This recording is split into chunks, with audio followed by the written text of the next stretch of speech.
Hey, what's going on, guys? Jake here again. I promised you in yesterday's vlog that this was going to be here today. Today I'm just going to do a quick overview on the new case for the PC. This is the Corsair Obsidian 750D. Now this is out of the box. There's some closed cell foam, very nice packaging, little installation guide which I don't think I'll be needing, etc. And here it is. This baby is 24 inches long, 12 inches wide, and 24 inches tall, as well as 24 pounds. Go ahead and get this tape off of here.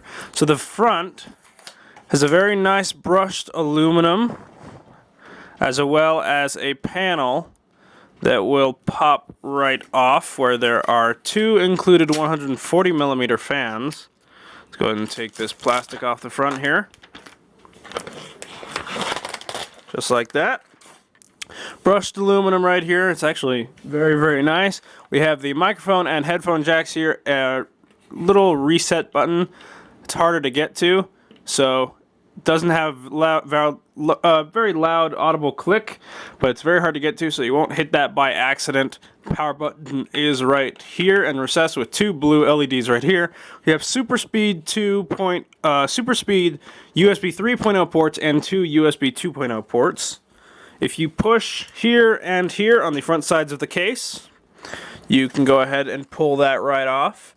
And here are the included 140mm fans, as well as a removable dust filter by pushing this little tab on the bottom down and lifting it out just like that. And you go ahead and set it back in here. Make sure the little knobs are kind of in the correct places, and you can just snap it back into place. On the top, we have a big old magnetic dust filter right here, which is amazing. And on the top, we have room for three 120 or 140mm fans for ultimate water cooling, which is going to be awesome. Of course, I'm not going to be doing too serious water cooling. I'm just going to have the H100i in push-pull, actually, so it's going to have four fans. But that's not going to, it's only going to be here, and then I will have another one here as well. On the side, we have a big old acrylic side window. Of course, it has that cover on there. Go ahead and go to the back real quick and take off those thumb screws. Take that baby off. On the inside, we have two hard drive cages right down here. They are both removable. I'm going to keep this one in, but this one's going to be taken out. Let's see if we can turn it towards the light a little bit more. There we go. I'm going to take this one out and put a fan right down here on the bottom.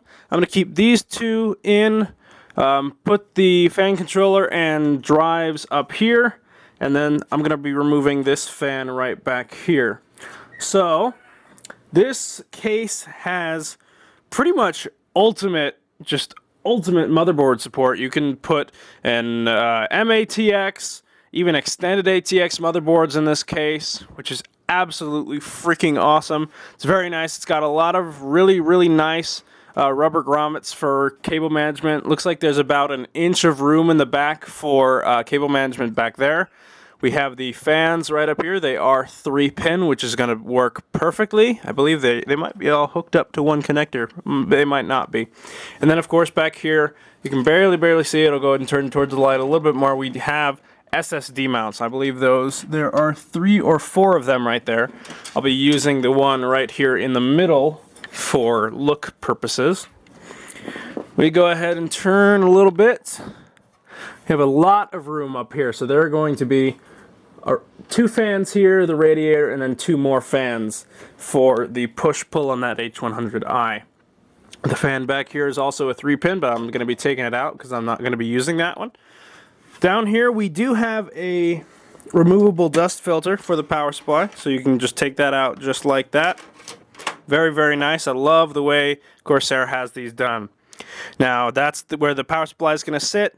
It can fit an extended power supply if it's a little bit longer. And it does look like it's raised up from the actual case just a little bit for more airflow with the fan pointing down. On the back here, we have 9 expansion slots for quad SLI, quad crossfire, all that good stuff. Now, of course, we have more ventilation here on the top. Rear I/O panel right here.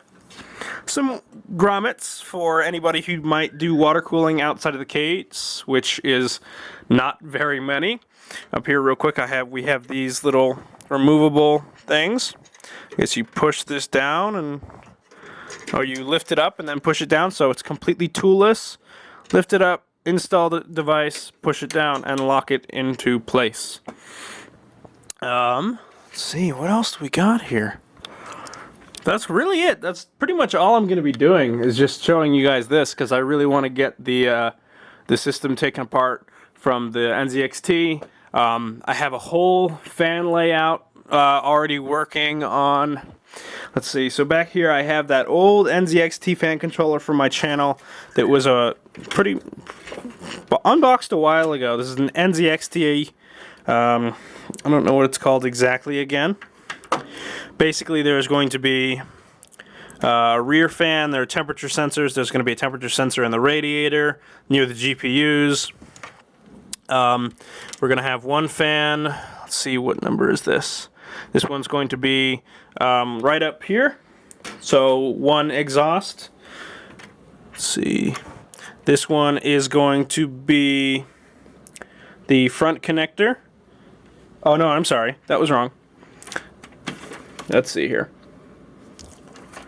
Oh, that's right. That's fan 2. That one's going to be the intake on the bottom. Fan 3, somewhere over here. Fan 3, right here, is going to be the that's going to be the top intake. So number 1, somewhere in here, is going to be the 2 intakes. Number 2 is going to be the bottom intake. Number 3 is going to be the top exhaust. Number 4 is right here. Now, this is a whole mess. I just taped these together, which will be mounted in the back with some fasteners. Basically, I took one Molex connector and connected it to the Molex connection that it shows right here. So this is going to be number 1. This is going to control 2 fans with those 2 headers right there. Basically, it's a few of these, except, yeah, there we go. This is just one of the black ones. I just connected those all up, so now there are 3 of them. And they are all going to supply power to 4 fans, which are going to be up there, so I can control all of them at once.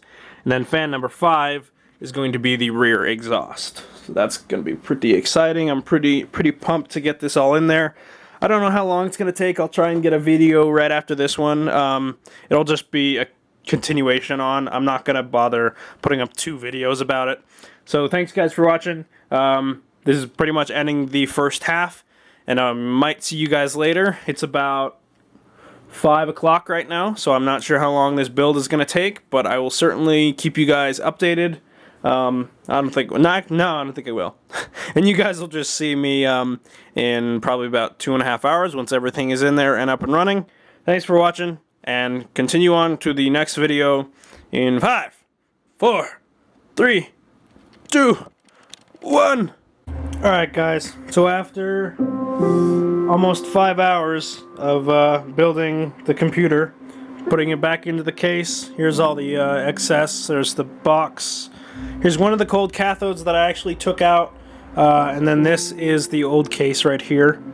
Some other miscellaneous stuff. The power button on the new case unfortunately isn't working, so I tried to go through the quick installation guide for the motherboard and see if I did something wrong, but it's actually the case.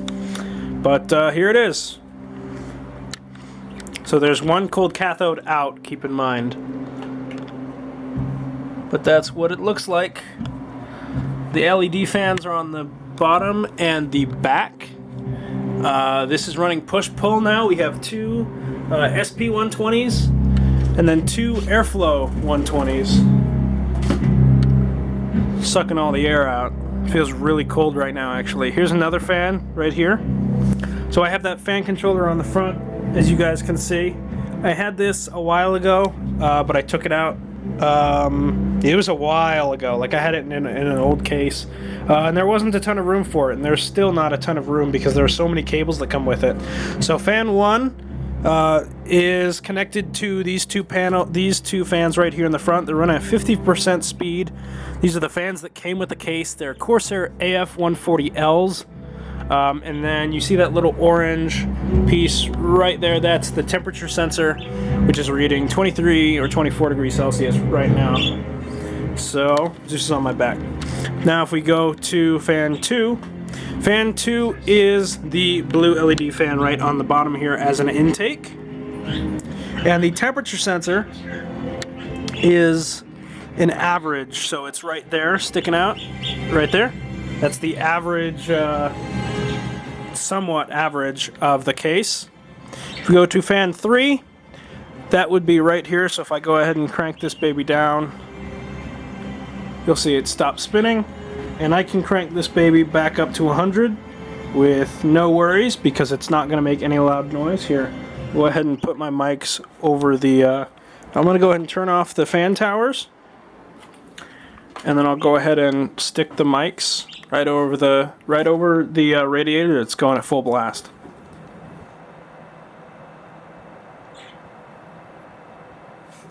It's not very loud. If I go back here, I can barely hear it. It just sounds like my fridge is running. So yeah, it's a mess right now. I'm going to clean up in a few minutes here. But I have those, all of this is running at full. So if we go to 4, 4 is all of this right here. So we have this fan, these two airflows, and the two SP120s are all hooked up to one fan connector that are all running at 100% right now. And that temperature sensor is actually in the RAM up there. You can see that little thing that says temp 4. That's where that one is. I thought about switching it around very last minute and reconnecting it so fan 4 would have the radiator temp, but I did not. So instead, if we go to fan 5 is the rear LED fan. So if I bring it down, now we're at 0%, so it's going to stop moving completely. And I can go ahead and crank it back up to 80, which I'm going to keep it at. At 100, they're not very loud, and they do, well, they are a little loud, but they push a ton of air, and I didn't feel like I needed to keep it at 100 all the time, so they're at 80 right now. Then if we go over, this is the temperature of the radiator currently at 24 degrees Celsius, 26 degrees Celsius, and that's just about this area where the main water reservoir is, where it cycles through and goes through the fins and everything. So that's pretty much it. It's a nice build so far. Got some dust filters on the bottom, on the back. There's one on the front right here. If we go ahead and push this down just like that, comes off, simple, easy. And then the front panel actually goes on the same. So the power button doesn't work. Speaking of the front panel, which kind of sucks, a lot of people have said in the past to take off the front panel and then put it back, and then it should be working again. So I'm going to do that here in a few minutes if I could stop being like a drunk. So yeah, that's pretty much it. Thanks guys for watching. Please like, comment, and subscribe. I'll have more coming up pretty soon. Yeah, Zeus is over there chirping. But I'll see you guys next time.